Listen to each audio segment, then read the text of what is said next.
Taking on a short sale listing means you got a property you have to sell. So to know that you have a doable short sale, you need to pre-qualify the property to make sure you're working with a piece of real estate that you can get sold in order to get the short sale approved.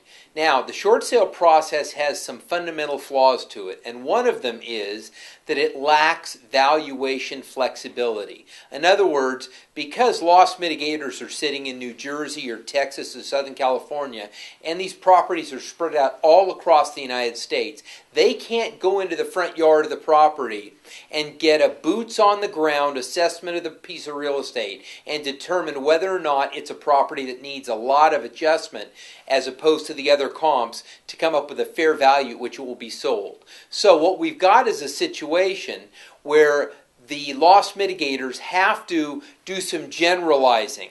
They just have a difficult time processing subjective valuation factors. And we know that every piece of real estate is different. So we've got unique situations, and we have a process, the short sale process, that needs to impose order. And that imposition of order is a reality that you have to deal with. Now, not all the flaws in the short sale process can be blamed on loss mitigators and the process itself. Some of them have to do with agents that go out and engage in irresponsible pricing strategies. Price properties way too low to generate a whole bunch of offers, leaving people left to wonder where the real value is.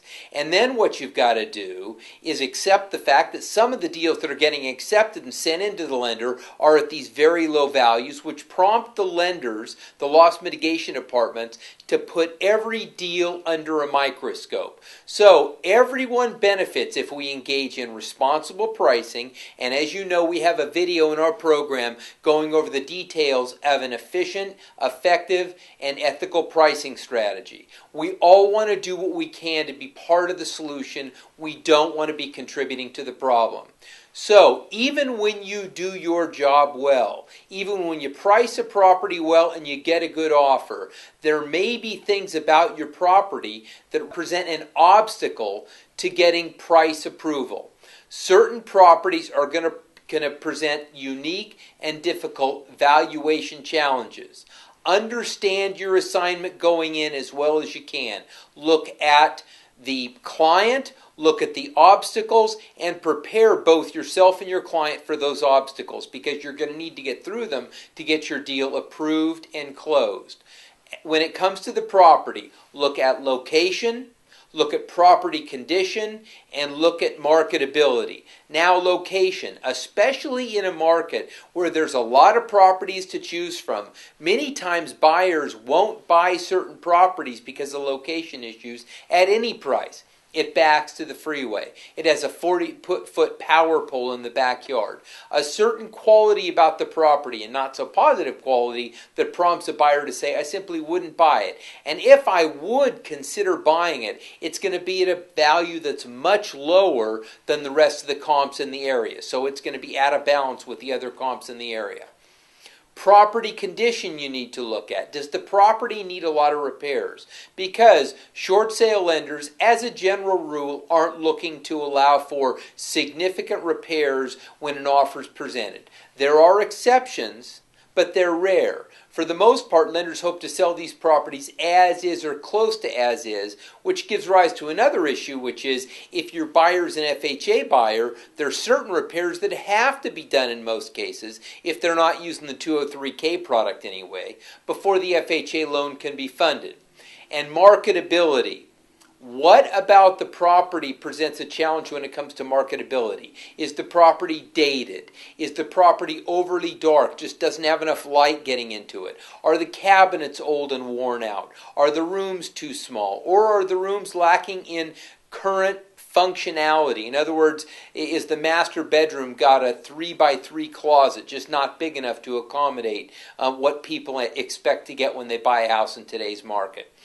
And with all these things factored in, lenders are not looking to sell properties at significant discounts. So you need to know what you're getting into going in. You have to look the property over, see where it falls in relation to the comps, and identify whether or not the problem you have, the valuation obstacle you have, is one that is fixable or not fixable.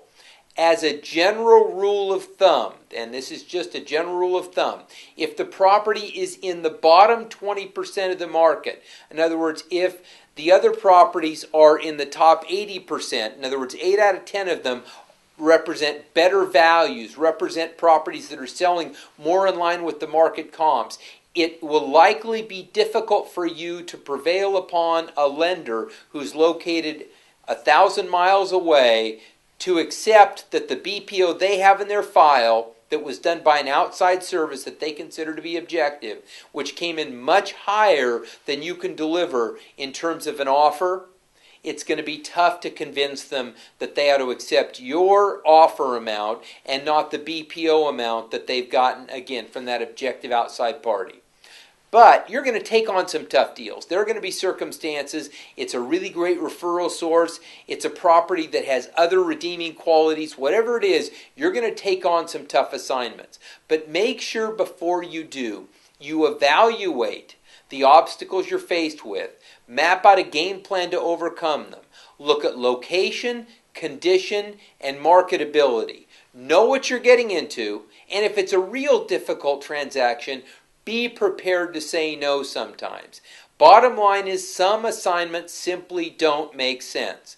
We all want to do everything we can to get transactions listed, sold, and closed in a market like the one we have today, and short sales present enough challenges. You want to do your best to avoid taking on those assignments that simply present challenges that are insurmountable.